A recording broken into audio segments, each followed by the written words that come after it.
সম্মানিত মুসল্লিয়ানে কেরাম, আজকের যে পবিত্র রাত্রি, আমরা এই রাত্রিকে শবে বরাত নামে চিনি। হাদিসের ভাষায় এই রাত্রির নাম হলো লাইলাতুল নিসফে মিন শাবান, শাবানের মধ্যম রাত্রি। এই রাত্রিকে নিয়ে আমাদের মধ্যে বাড়াবাড়ি এবং ছাড়াছাড়ি আছে, যেটাকে বাংলা ভাষায় প্রান্তিকতা বলা হয়। মধ্যম পন্থায় আমরা নাই, হয়তো এই প্রান্তে আর নাইলে ওই প্রান্তে। প্রান্তিকতা, বাড়াবাড়ি, ছাড়াছাড়ি। কিছু আছেন যারা এই রাত্রির ফজিলতকে অস্বীকার করেন, বলেন যে শবে বরাত নামে কিছুই নাই, এবং এই কথাও তারা দাবি করেন যে শবে বরাতের হাদিসগুলো ভিত্তিহীন। এটা হলো শবে বরাত নিয়ে বাড়াবাড়ি, ছাড়াছাড়ি। আমাদের মধ্যে যারা আহলে হাদিস ভাই আছেন, তারা বেশিরভাগ এই কথা দাবি করেন যে শবে বরাত নামে কিছু নাই। ইউটিউব, ফেসবুকে তারা খুব বক্তব্য প্রচার করে শবে বরাত ভুয়া। তারা ছাড়াছাড়ি করেন শবে বরাত নিয়ে। এটাও একটা প্রান্তিকতা, এটা পরিত্যাজ্য, এটাকে গ্রহণীয় না, এটা গ্রহণ করা যায়। শবে বরাত সম্পর্কে সেই হাদিস আছে, শবে বরাতের এই রজনীর ফজিলত আল্লাহর রসুল থেকে বর্ণিত। আল্লাহর রসুল নিজে রাত জেগে ইবাদত করেছেন এবং আমাদেরকে নফল ইবাদতের জন্য উদ্বুদ্ধ করেছেন। অতএব যারা বলে শবে বরাতের ভিত্তি নাই, তাদের কথা সঠিক নয়। আজকাল তো নেটের যুগ, মসজিদে নববী থেকে খুতবায় শবে বরাতের ফজিলতের বর্ণনা, আলোচনা খতিব সাহেব করছেন, এগুলো নেটে আছে। এখন মসজিদে হারাম থেকে, মসজিদে হারামের খতিবগণ জুমার খুতবায় শবে বরাতের লাইলাতুন নিসফে মিন শাবানের ফজিলত প্রমাণ সহ পেশ করছেন, এটা এখন নেটে আছে। অতএব ধোপে টিকা যাবে না যে শবে বরাত ভিত্তিহীন, এই কথা এখন ধোপে টিকবে না। আমাদের মধ্যে অনেকে বাড়াবাড়ি করে শবে বরাত নিয়ে। আলহামদুলিল্লাহ, উলামায়ে কেরাম বলতে বলতে বলতে বাড়াবাড়ির মাত্রা কিছুটা কমেছে, আলহামদুলিল্লাহ বলে। কি বাড়াবাড়ি ছিল, এখনো আছে।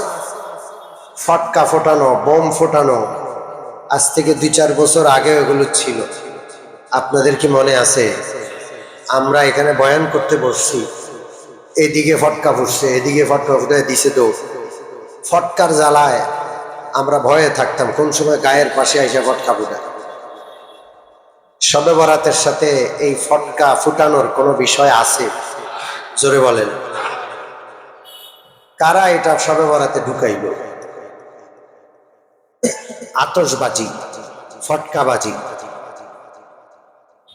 আজ থেকে 10-12 বছর আগে মিরপুরে এই বোমা ফটকা ফুটানোকে কেন্দ্র করে শবে বরাতের রাতে 2 দলের মধ্যে মারামারি হয়েছে, রক্তাক্ত মারামারি।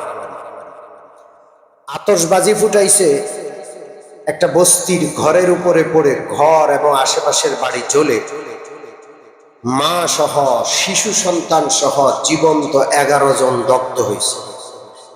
আজ থেকে 10-12 বছর আগের ঘটনা। এরপরে শবে বরাত নিয়ে বাড়াবাড়ি ছিল, ভ্যান ভাড়া কইরা সারা রাত ভ্যানে কইরা পোলাপাইন এই এলাকা সেই এলাকা ঘুরে। দেখছেন আপনারা এগুলো? এখনো হয়তো 2-4টা পাওয়া যাবে, এখনো পুরোপুরি বন্ধ হয়েছে তা না, কমে গেছে। আজ থেকে 15 বছর আগের কথা, মিরপুর 1 নম্বরের একদল পোলাপাইন ভ্যান ভাড়া করে ঘুরতে ঘুরতে সাভারের বলিয়ারপুর বা হেমায়েতপুরের ওদিকে কোন এলাকায় গিয়া অন্ধকারের মধ্যে দুষ্টামি করতেছে। এলাকার মানুষ, অপরিচিত লোক দেখে মাইকে ঘোষণা দিছে ডাকাত ডাকাত। এই যে গণপিটনে দিয়ে 10-12টারে সেখানে মেরেই গেছে। 10-12 বছর আগের কথা, মনে আছে আপনাদের? এগুলো হলো বাড়াবাড়ি। আরো বাড়াবাড়ি আছে। শবে বরাতকে কেন্দ্র করে আলোকসজ্জা, মসজিদকে আলোকসজ্জা করে। আপনারা গেলে দেখবেন বিভিন্ন মসজিদে আছে, আমাদের মসজিদে নাই, আলহামদুলিল্লাহ বলেন। আমরা গতকালও মাহফিল থেকে যাওয়ার সময় দেখছি মসজিদ আলোকসজ্জা করছে। মানে একদিন আগে থেকে 2 দিন আগে থেকেই শবে বরাতের অপেক্ষায় মসজিদকে আলোকসজ্জা করা হয়েছে। এই আলোকসজ্জার সাথে শবে বরাতের কি সম্পর্ক বলেন?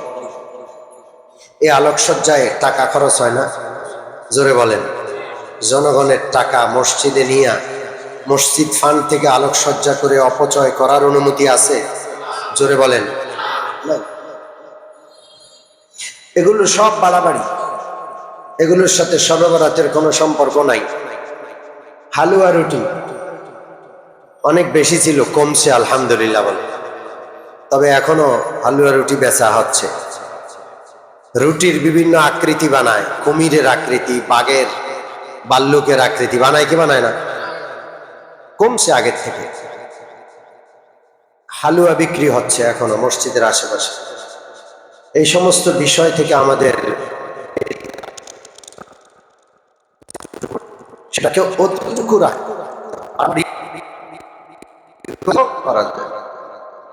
পরিষ্কার কথা।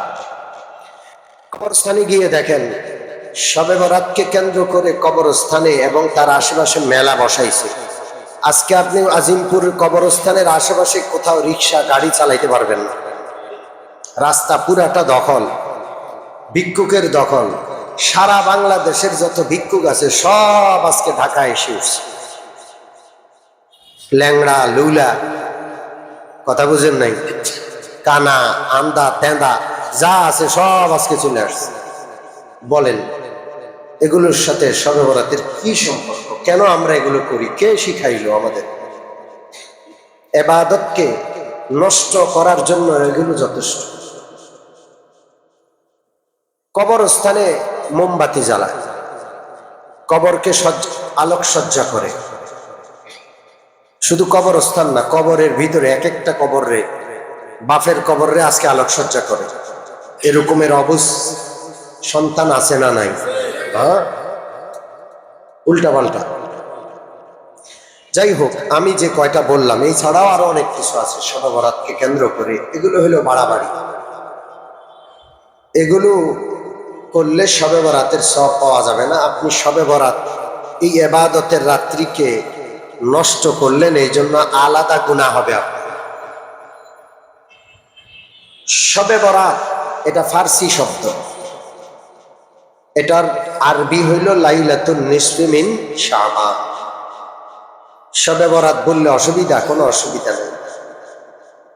যেমন সালাত, এটার বাংলা বা আমরা বলি নামাজ।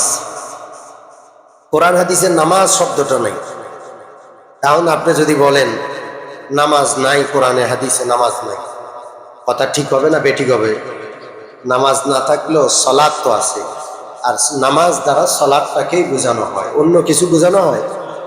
ঠিক লাইলাতুন নিসফি মিন শাবান দ্বারা শবে বরাতকে বোঝানো হয়, অন্য কিছু বোঝানো হয় না। অতএব কেউ যদি বলে শবে বরাত শব্দটাই কোরআন হাদিস কোথাও নাই, এটা ভুয়া, তার কথা চলবে, মানা যাবে না। এখন আমরা সংক্ষেপে আপনাদেরকে বলবো আজকের রাতটা সম্পর্কে কি আছে। আমি খুবই গুরুত্বপূর্ণ 2টা হাদিস আপনাদেরকে শোনাব।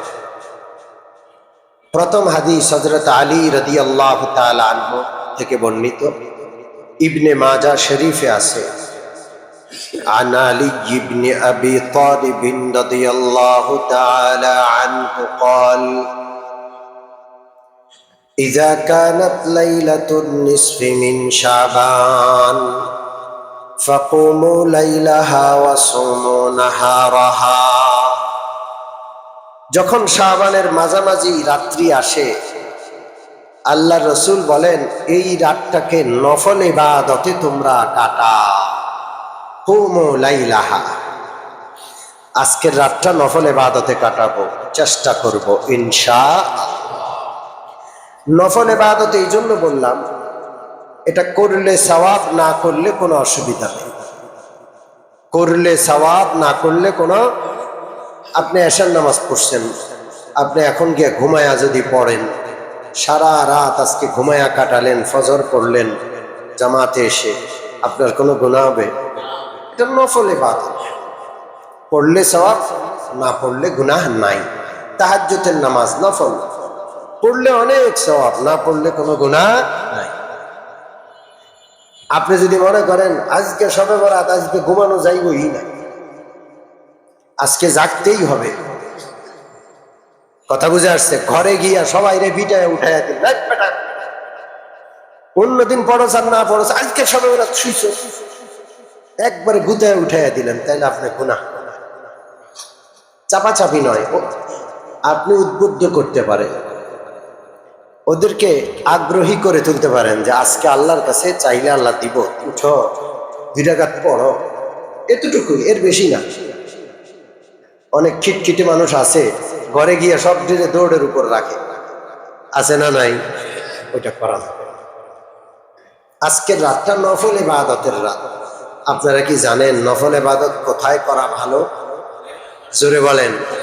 মাশাআল্লাহ, তো জানে, সবাই জানে নফল ইবাদত কোথায় করা উত্তম।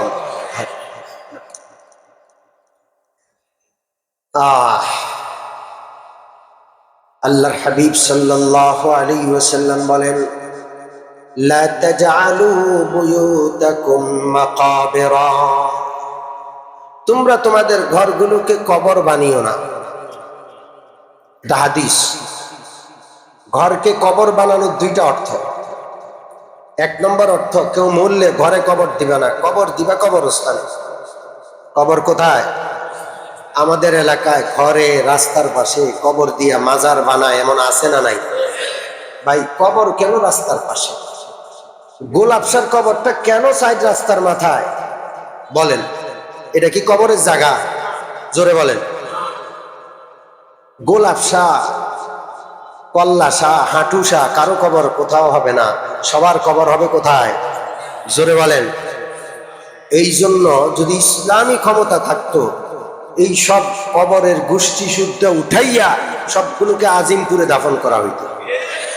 ঠিক ঠিক না? আল্লাহর রাসূলের নিষেধ, কবর ঘরে দেওয়া যাবে না, কবর হবে কবরস্থানে। যেই ঘরে কবর আছে ওই ঘরওয়ালাদের খবর আছে। আমরা হয়তো কিছু করতে পারি না, আমরা বলতে পারি, বলছি, মরলেই খবর হবে ইনশাআল্লাহ। কবরের মতো বিষয় নিয়ে বাড়াবাড়ি করা যাবে না। আমাদের মসজিদে একাধিক কবর ছিল, আপনাদের মনে আছে? যারা এই মসজিদটাকে কবর মুক্ত করে, শিরিক থেকে মুক্ত করেছে, এই মসজিদ যতদিন থাকবে তাদের জন্য দোয়া থাকবে ইনশাআল্লাহ। আল্লাহ যেন তাদেরকে আরো বেশি বেশি নেক কাজ করার তৌফিক দান করেন। বিভিন্ন মসজিদের ভিতর কবর দিয়া রাখছে, পুরান ঢাকায় আছে না নাই? অনেক বড় গুনাহ, শিরকের গুনাহ। মসজিদের ভিতরে কবর চলবে না। এমনকি আজিমপুর কবরস্থানের পাশে মসজিদ, এই মসজিদের ভিতরে কবর, 2 কদম হাইটা আজিমপুর তারা কবর দিতে পারে নাই, আছে না নাই? আল্লাহ বুঝানোর তৌফিক দান করে। তাহলে 1 নম্বর হাদিসের অনুবাদ হলো, লা তাজআলু বুয়ুতাকুম মাকাবিরা, তোমাদের কবর ঘরে দিও না, ঘরগুলোকে কবরস্থান বানাইও না। ঘর এটা জিন্দা মানুষের থাকার জায়গা, মুর্দা মানুষের কবরস্থানে পাঠাইয়া দিবা। 2 নম্বর অনুবাদ, ঘরগুলোকে কবর বানাইও না, অর্থাৎ মানুষ যখন কবরে চলে যায়, ইবাদত বন্দেগী বন্ধ হয়ে যায়। তোমরা জিন্দা মানুষ ঘরে থাকো, ঘরে যেন ইবাদত হয়। জিন্দা মানুষের ঘর ইবাদত ছাড়া হবে না। তোমরা জিন্দা মানুষ ঘরে বসবাস করো, ঘরে নামাজ নাই, জিকির নাই, তেলাওয়াত নাই, আসলে ওই ঘরটায় জিন্দারা থাকে না, জিন্দা নামক মুর্দা মানুষরা ওখানে থাকে।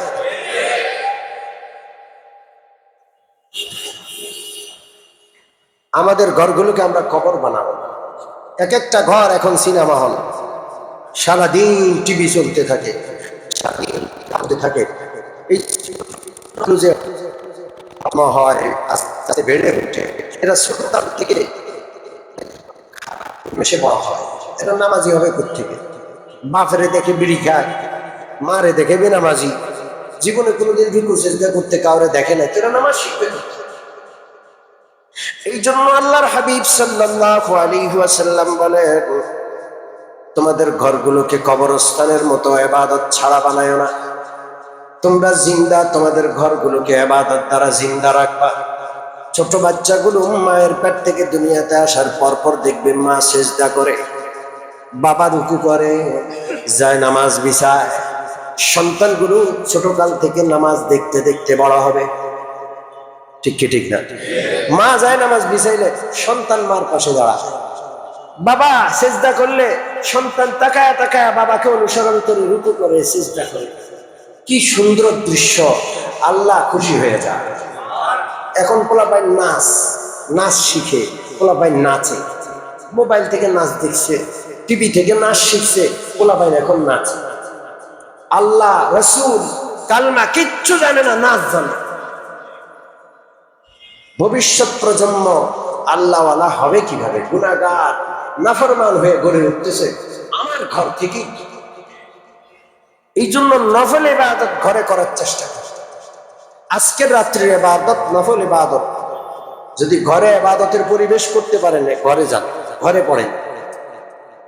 আর হ্যাঁ, আপনার ঘরে পরিবেশ নাই, মানুষজন বেশি, ঘরে গেলে নামাজ পড়া হবে না, সময় নষ্ট হবে, ঘুমিয়ে যাবেন, তাহলে 2-4 রাকাত নামাজ আপনি মসজিদে পড়েন। আমাদের কর্তৃপক্ষ মসজিদ খোলা রাখে, সারা রাত খোলা থাকবে।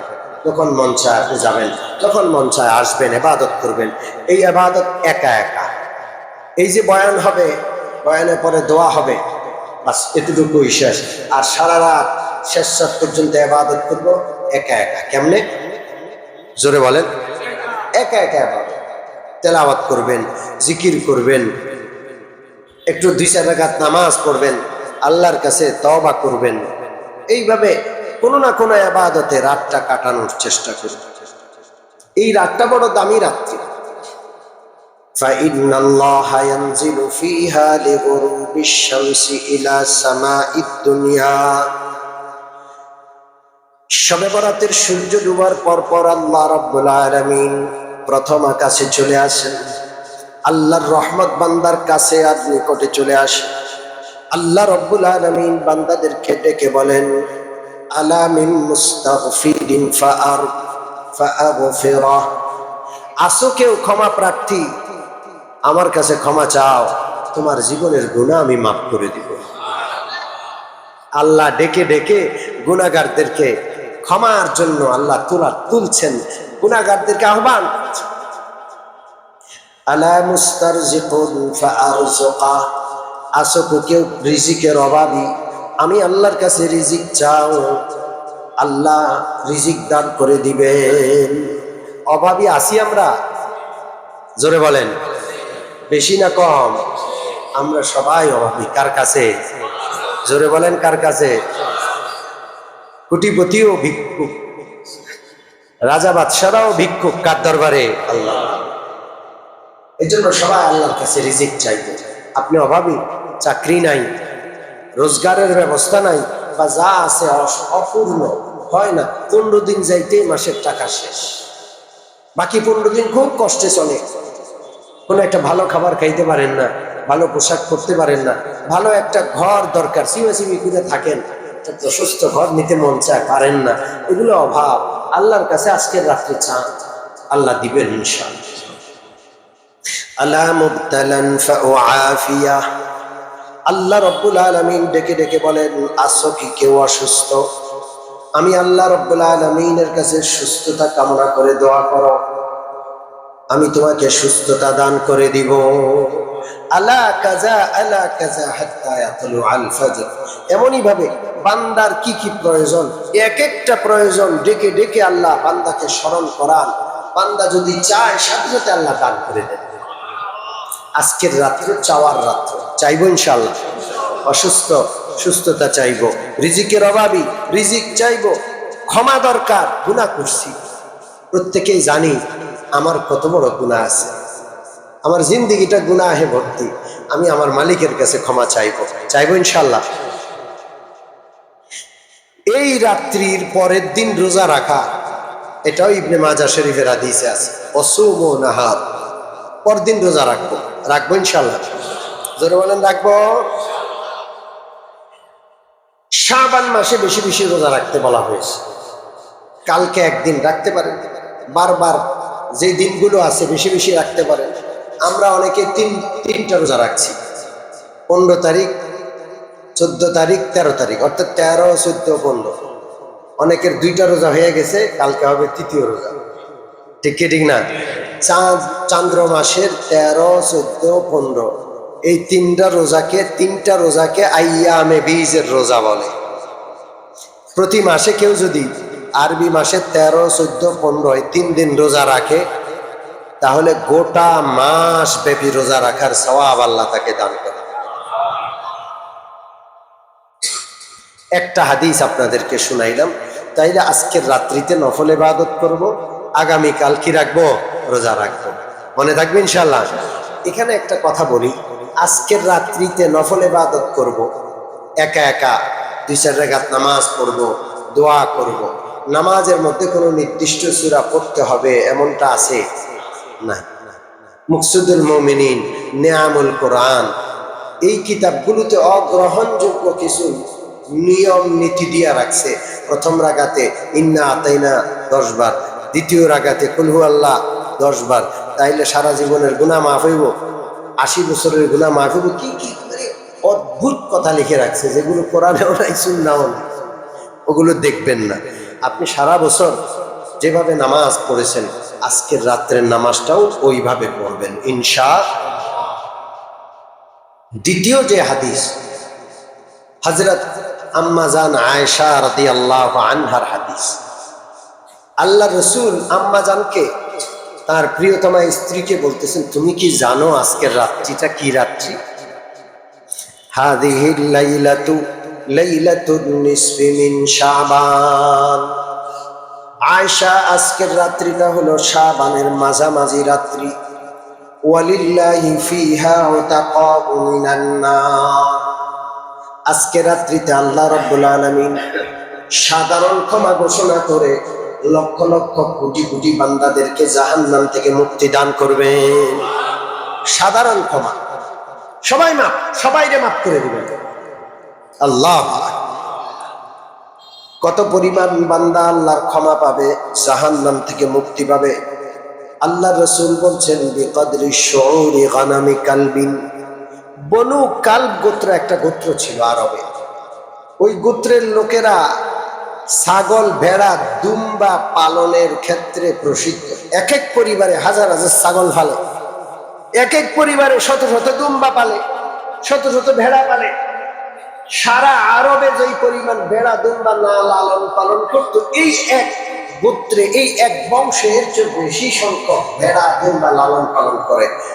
তো ওই বনু কালব গোত্রের রাসূলুল্লাহ বলেন, যত পরিমাণ ভেড়া দুম্বা ছাগল আছে, ওই ছাগল ভেড়া দুম্বার পশম যে পরিমাণ, এর চেয়েও বেশি সংখ্যক বান্দাদের আল্লাহ ক্ষমা করে দিবেন। মানে অসংখ্য বান্দা বান্দিকে আল্লাহ ক্ষমা করবেন। সাধারণ ক্ষমা, আজকের রাত্রে সবাইকে আল্লাহ বরকতটা মাফ করে দিবেন, সুবহানাল্লাহ। তবে কিছু লোক ক্ষমা পাবে না, কিছু দাগী আসামি আছে, ওদের ক্ষমা নেই। কি আসামি? লা ইয়ানজুরুল্লাহু ফিহা ইলা মুশরিকিন। মোটামুটি আমি গণনা করে দেখছি 7টা দাগী আসামি আছে যাদের ক্ষমা নাই। কয়টা দাগী আসামি? আমি যদি ওই তালিকার ভুক্ত হই, আজকে তওবা করে ওই তালিকা থেকে নাম কাটাইতে হবে। ওই তালিকার মধ্যে নাম রাখা যতই রাত্রে কান্নাকাটি করেন, মাপ পাওয়া যাবে না। কয়টা দাগী আসামি মনে থাকবে? 1 নম্বর, লা ইয়ানজুরুল্লাহু ফিহা ইলা মুশরিকিন। আল্লাহ রাব্বুল আলামিন আজকে রহমতের দৃষ্টিতে তাকাবেন না মুশরিকের দিকে। অর্থাৎ যে লোকটা শিরকে লিপ্ত, আজকের ক্ষমা তার কপালে জুটবে না। শিরকে লিপ্ত লোক আমরা আমাদের মধ্যে অনেকে আছি কি না নাই? ওই যে কবরে যায়, মাজারে যায়, সেজদা করে, মাজারের নামে মান্নত করে, আছে না নাই? আল্লাহর নামে কসম করে, গণকের কাছে যায়। গণক বুঝেন?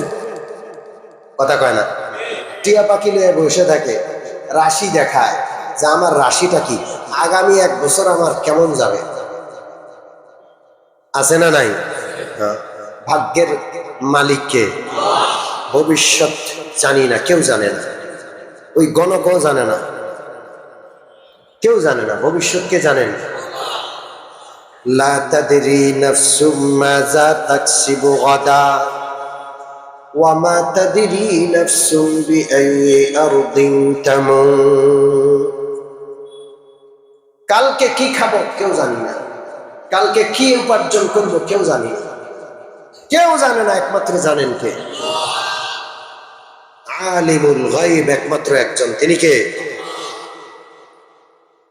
এক কথায় যদি কেউ শিরকে লিপ্ত থাকে সে দাগী আসামি। আজকের শবে বরাতে তার মাপ নাই। শিরক হইল পৃথিবীর সবচেয়ে বড় অন্যায়, এর চেয়ে বড় অন্যায় আর নাই। ইন্নাশ শিরকা লাযুলমুন আযীম। শিরক হইল মস্ত বড় অন্যায়।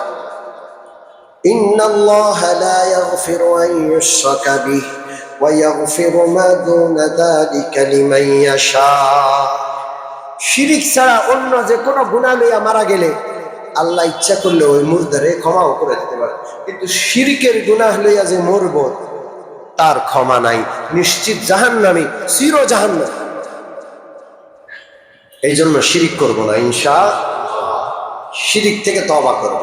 যদি কেউ মাজারি থাকেন, অনেক মাজারি আছে এখানে, আমাদের উপর খুব খেপা, আছে না নাই?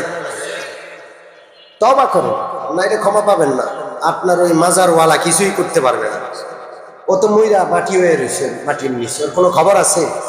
বরং ওর কষ্ট হচ্ছে। আপনি তার মাজার নিয়ে ব্যবসা করেন, তার কষ্ট হচ্ছে, তাকে ফেরেশতা পিটাইতেছে যে তুই শিখাইয়া আইলি না কেন, তুই তোর সন্তানদেরকে উচিত শিক্ষা দিলি না কেন, তোর নিয়ে আজকে মাজার বানাইছি, তোর পিঠা খাইতে হইল।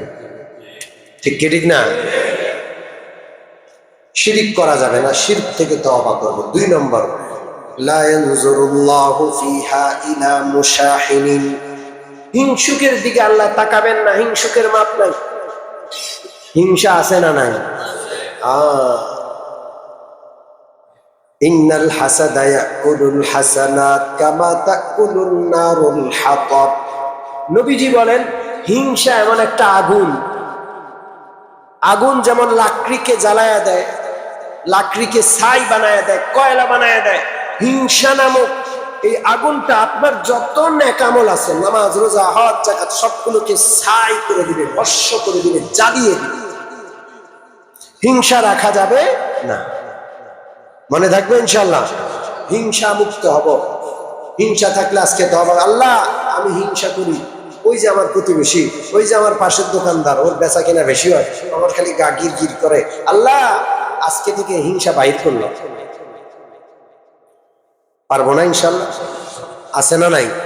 কোনো কারণ নাই, হিংসার কারণে আপনার সাথে দুর্ব্যবহার করে। আপনিও বুঝেন ভাই ওর সাথে তো আমার 2 কথা নাই, কিচ্ছু নাই, ও আমার লাগে খালি দুর্ব্যবহার করে, কেন তার সয় না যায়? এরকম লোক আছে। হিংসা করলে আজকে মাফ হবে না। হিংসা, হিংসুক দাগী আসামি। 3 নম্বর, ওয়ালা ইলা কাতি'i রাহিমিন। আত্মীয়তার সম্পর্ক ছিন্নকারী দাগী আসামি, আজকের রাতে তার ক্ষমা নাই। আত্মীয়তার সম্পর্ক আপনি আমি ছিন্ন করছি কিনা নিজে খেয়াল করি। রক্তের সম্পর্কের যারা ভাই বোন, মা বাবা, ফুফু খালা চাচা, রক্তের সম্পর্ক যারা, ওদের সাথে ছিন্ন করে রাখছি কিনা আত্মীয়তার সম্পর্ক। তোর সাথে আমার কোনো সম্পর্ক নাই, ভাই ভাই কথা বলে না, আছে না নাই? আত্মীয়তার সম্পর্ক ছিন্নকারীর আজকে মাপ নাই। আত্মীয়তার সম্পর্ক যারা জুড়ে রাখে, আল্লাহ তাদেরকে 2টা নেয়ামত দেয়। একটা হইল সম্পদে বরকত দেন, আল্লাহ। আপনি ধনী হইতে চান, আপনি আত্মীয়তার সম্পর্ক বজায় রাখেন, আল্লাহ ধনী বানায় দিবে। আর আরেকটা হইলো হায়াত বাড়ায়া দেন, আল্লাহ আকবার। হায়াত লম্বা হোক, কে না চায় বলেন? সবাই চায়। বুড়া মানুষ একেবারে তুলতুলে, তাও আইসা কয় হুজুর আল্লাহ যেন নেক হায়াত বলে, কি বলে না? নেক হায়াত পাওয়ার একটা গুরুত্বপূর্ণ মাধ্যম হলো আত্মীয়তার সম্পর্ক বজায় রাখেন। তাহলে আত্মীয়তার সম্পর্ক ছিন্নকারী আর দাগী আসামি আজকে ক্ষমা নাই। 4 নম্বর, ওয়ালা ইলা মুসবিলিন। পুরুষ মানুষ যদি টাকনোর উপরে ঝুলিয়ে কাপড় পরে, লুঙ্গিটা ঝুলায়া পড়ে, প্যান্ট পায়জামা টাকনোর উপরে ঝুলায়া পড়ে, আমাদের মতো সৌদি আরব থেকে লম্বা জুব্বাইনা ঝুলাইয়া পড়ে, আছে না নাই? আপনি যদি নিজে থেকে বানাইয়া উপরে না উঠান, সৌদি আরবের জামা যদি আপনি দোকান থেকে রেডিমেড কিনেন, বেশিরভাগ জামাগুলো কোথায় পড়ে? কথা কয় না? হ্যাঁ, সেখানকার শায়েখরাও টাকনুর নিচে পড়ে। শায়েখ পায়ের দিয়ে কাজ চলবে না, আল্লাহর হুকুম লঙ্ঘন হবে, অপরাধী হয়ে যাবে। আল্লাহ রসুল বলেন, লা ইয়ানজুরুল্লাহু ইলা মান জাররা ইজানাহু বাতরা। যে ব্যক্তি টাকনু গিরার নিচে কাপড় ঝুলাইয়া পড়বে, পুরুষ মানুষ, আল্লাহ তার দিকে রহমতের দৃষ্টিতে কিয়ামতের দিন তাকাবেন না। আপনার প্যান্ট পায়জামা লুঙ্গি টাকনুর নিচে পড়ে, বদভ্যাস আছে, টাকনুর উপরে পড়লে স্মার্ট লাগে না, স্মার্ট লাগে, এরকম লোক আছে না নাই? আল্লাহ রহমতের নজরে তাকাবেন না, অবস্থা খারাপ, কবিরা গুনাহ। অন্য হাদিসে আছে ওই জায়গা জাহান্নামে যাবে, জান্নাতে যাবে না। আরেক হাদিসে আছে রাসূলুল্লাহ বলেন, তোমাদের পূর্বেকার এক লোক, বনি ইসরায়েলের এক লোক টাকনু গিরার নিচে কাপড় বইরা খুব তর্ক করে, অহংকার করে হাঁটতেছে, সাথে সাথে জমিন তাকে গিলে ফেললো। কিয়ামত পর্যন্ত ফাহুয়া ইয়াতাজালজাল ইলা ইয়াউমিল কিয়ামাহ, কিয়ামত পর্যন্ত মাটির নিচে তারে দাবাইতেই থাকে। যে ব্যক্তি টাকনুর নিচে কাপড় পরলো, সে এত বড় অন্যায় করলো, মাটি যদি তারে গিলে খেয়ে ফেলে, তাহলে সে এই শাস্তির উপযুক্ত কাজ করবে। আজকে থেকে তওবা করি, ইনশাআল্লাহ প্যান্ট পায়জামা লুঙ্গি কোনোটাই টাকনুর নিচে পরবো না, ইনশাআল্লাহ। ওয়ালা ইলা আকিল লিওয়ালিদাই। 5 নম্বর দাগী আসামি, 5 নম্বর, মা বাবার অবাধ্য সন্তান।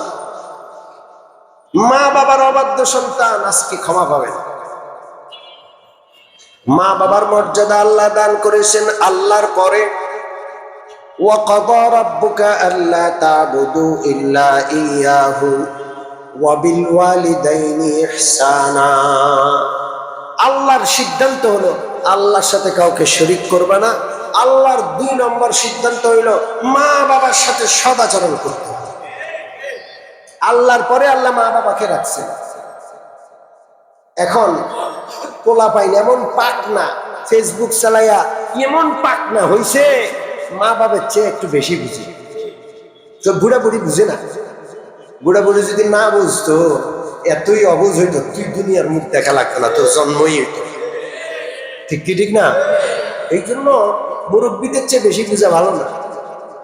আপনি যত বড় শিক্ষিতই হন, বাবা বাবা হই, আপনি সন্তান সন্তান হই, আপনি যত বড় শিক্ষিত হন, আপনার জান্নাত কিন্তু মা বাবার পায়ের নিচে। আল জান্নাতু তাহতা আকদামিল উম্মাহাত। আপনি যত বড় শিক্ষিত হন, রিজা রাব্বি ফি রিজাল ওয়ালিদি ওয়া সাখাতুর রাব্বি ফি সাখাতিল ওয়ালিদি। আল্লাহ রাসূল বলেন, আল্লাহর সন্তুষ্টি মা বাবার সন্তুষ্টির মধ্যে, আল্লাহর অসন্তুষ্টি মা বাবার অসন্তুষ্টির মধ্যে। মা বাবারে অসন্তুষ্ট কইরা আল্লাহরে সন্তুষ্ট করা যাবে না। আজকে দাগী আসামি 5 নম্বর, যেই ব্যক্তি মা বাবার অবাধ্যর ক্ষমা নেই।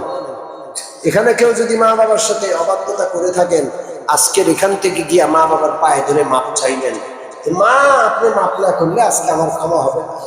হুজুরে বলছে মসজিদে, আপনি আমার মাফ করে দেন। এমন কোন পাষাণ মা নাই, বাবা নাই, সন্তান মাপ চাইলে মাপ না করে পারে? মাপ চাইবো ইনশাল্লাহ, মাপ চাইবো ইনশাল্লাহ। বরং আমি তো বলি, কোনো কষ্ট না দিলেও আজকে মাপ চান। এখান থেকে গিয়া প্রথমে মা বাবার পায়ে ধরেন, জড়ায়া ধরেন যে মা বাবা বুঝি নাই, বুঝে না বুঝে অনেক সময় হয়তো কষ্ট দিচ্ছি, আপনি মাফ করে দেন। আপনি বলেন যে তোরে মাফ করে দিচ্ছি। মা চোখের পানি রাখতে পারবে না, বাবা চোখের পানি রাখতে পারবে না। সন্তানরা আল্লাহরে যেমন ভুলে গেছে, মা বাপরাও ভুলে গেছে। 90% সন্তান মা বাবার মনে কষ্ট দিয়ে রাখছে। ঠিক কি ঠিক না? আজকে যুবকরা এখানে আছে, শবে বরাত উপলক্ষে আসছে। আজকে আমরা মা বাবার কাছ থেকে ক্ষমা চেয়ে নেব ইনশাআল্লাহ।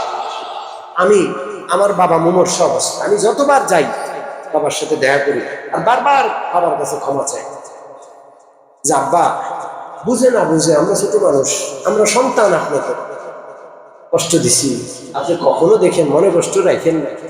আমার বাবা 2 হাত তুলে কয় আমার সব মা, সব মা।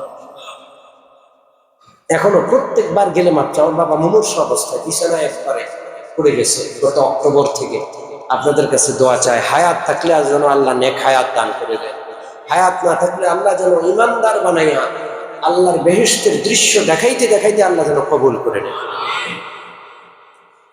তাহলে 5 নম্বর দাগি আসামি হলো মা বাবার অবাধ্য সন্তান, ওর ক্ষমা নাই। 6 নম্বর দাগি আসামি যার ক্ষমা নাই, সে হলো মুদমিনি খামর, শরাব পান করে, নেশা করে, ওর ক্ষমা নাই। ও এখনই আগে শরাব থেকে তওবা করতে হবে, তারপরে আজকের ক্ষমা সে পাবে। সাধারণ ক্ষমার অন্তর্ভুক্ত তাকে করে নেওয়া হবে। যদি শরাব পান করতে থাকে, নেশা করে, আল্লাহ রসুল বলেন কিয়ামতের আগে এমন একটা সময় আসবে নেশাকর দ্রব্যের নাম পাল্টায় ফেলবে। ইয়াবা, বাবা, ফেন্সিডিল, বিয়ার, এক একটা নাম দিয়ে রাখছে। সব মদ, সব নেশা, এক কথা সব হারাম। নাম যেটাই দেন নেশা মানে হারাম। আল্লাহ রসুল বলেন যে ব্যক্তি নেশা করলো কিয়ামতের দিন সে মূর্তি পূজকদের সাথে উঠবে, মুসলমানদের কাতারে উঠবে না। ইমানদার হইয়া নেশা করার কারণে হাসর হবে মুদি বাহিনীর সাথে, জয় শ্রীরাম বাহিনীর সাথে। আছে না নাই? জয় শ্রীরাম চিনেন? কথা কয় না? হ্যাঁ, রামের বাহিনীর সাথে হাসর হবে। এই জন্য শরাব পান করা যাবে না, নেশা ছোঁয়া যাবে না। ছোট্ট ছোট্ট বাচ্চারা নেশা করে, আশ্চর্য, রাস্তার পাশে বসে নেশা করতেছে। রাত্রে গাড়ি চালাই আমরা যাই, রাস্তার পাশে দল বেঁধে নেশা করে। আহা, কিছু দুষ্ট ধনী মানুষ মাদকের ব্যবসা করে রাতারাতি ধনী হওয়ার জন্য এরা এই কাজটা করে। আছে না নাই? হ্যাঁ, এটার সাথে সবাই জড়িত, বড় বড় ব্যক্তি জড়িত।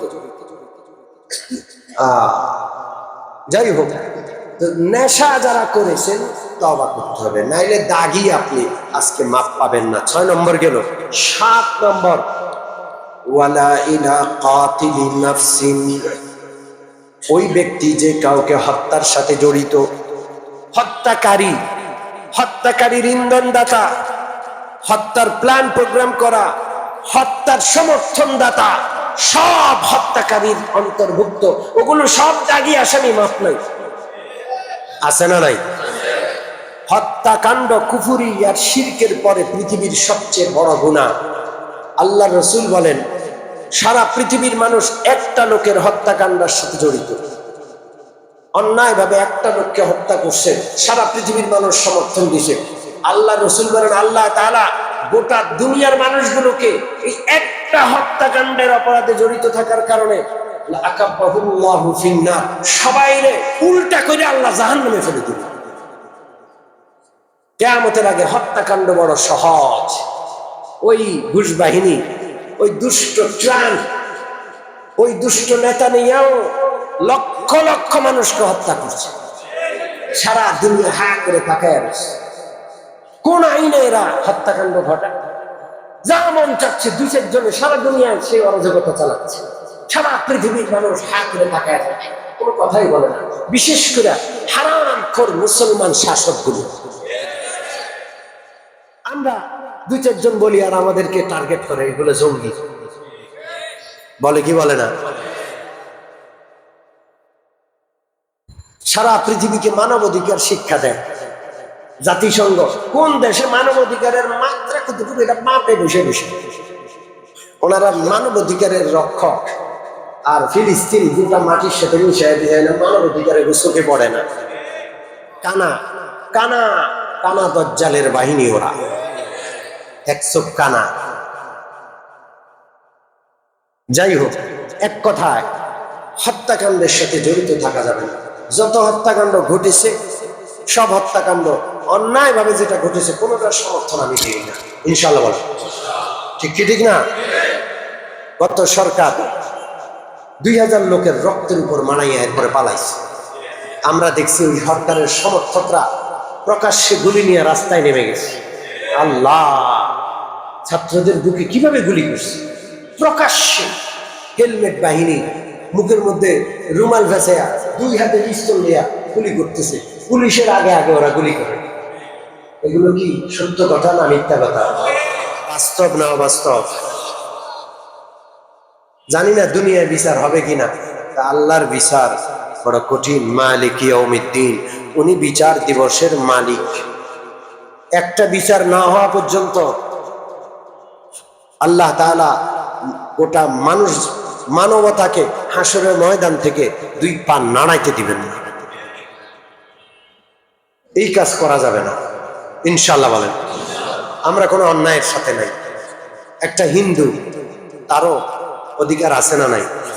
একজন অপরাধী অপরাধ করছে, তার সাজা কি আমি দিব? সবাই যদি অপরাধীর সাজা দেওয়া শুরু করে, অরাজকতা ছড়ায় পড়বে না? বিচার আছে, দেশ আছে, আদালত আছে। অপরাধী অপরাধ করছে, তার আইনের হাতে দেন, ওখানে বিচার হোক। ওখানে অবিচার করলে ওরা দায়ী হবে। আমরা কোনো জুলুমের সাথে নাই, ইনশাআল্লাহ। সম্মানিত উপস্থিতি, আজকের শবে বরাতে সাধারণ ক্ষমা। আমরা রাতে ইবাদত করব, পারলে কালকে রোজা রাখবো, কালকে ইনশাআল্লাহ। আর 7 ব্যক্তির অন্তর্ভুক্ত হব না, দাগী হব না কোনো কারণে। যদি দাগীদের কাতারে থাকি, আগে তওবা কইরা ওখান থেকে ফিরে আসবো, এরপরে আজকের রাত্রে ক্ষমা পাবো ইনশাআল্লাহ। 1 নম্বর মুশরিক। কে? মুশরিক। 2 নম্বর হিংসুক। 3 নম্বর আত্মীয়তার সম্পর্ক ছিন্নকারী। 4 নম্বর পুরুষ হইয়া টাকনুর উপরে ঝুলাইয়া কাপড় পরিধানকারী। 5 নম্বর মা বাবার অবাধ্য সন্তান। 6 নম্বর শরাব পানকারী, নেশাকারী। 7 নম্বর কাউকে হত্যাকারী, অন্যায়ভাবে কাউকে হত্যাকারী। এই 7 ব্যক্তি ক্ষমা পাবে না, আর না হয় সবাই ক্ষমা পাবে। আল্লাহ তাআলা আমাদের সকলকে আজকের সাধারণ ক্ষমা লাভ করার তৌফিক দান করুন। যারা দাগী, আল্লাহ তাআলা তাদেরকেও তওবা করে ফিরে আসার তৌফিক দান করেন। আমিন। আখিরু দাওয়ানা আলহামদুলিল্লাহি রাব্বিল আলামিন ওয়া সাল্লাল্লাহু তাআলা আলা খায়রি খালকিহি মুহাম্মাদিন ওয়া আলিহি ওয়া আসহাবিহি।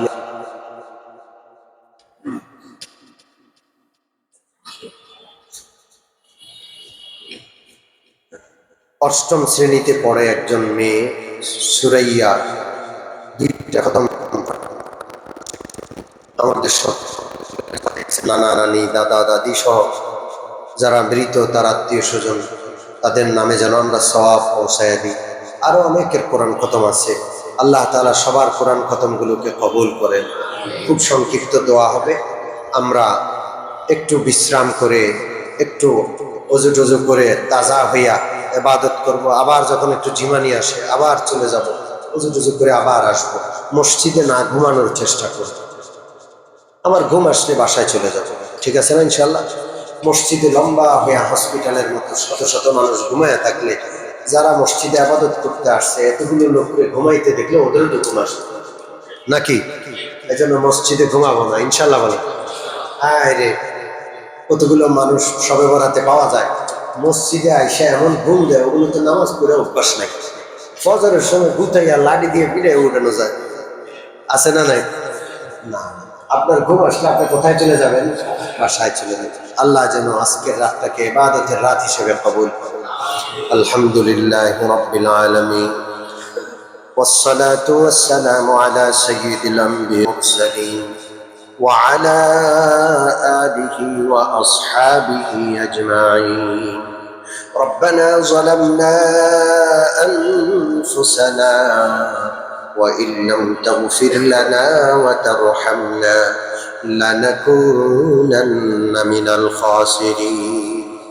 ربنا آتنا في الدنيا حسنة وفي الآخرة حسنة وقنا عذاب النار. ربنا لا تزغ قلوبنا بعد إذ هديتنا وهب لنا من لدنك رحمة إنك أنت الوهاب. ربنا هب لنا من أزواجنا وذرياتنا قرة أعين واجعلنا للمتقين إماما.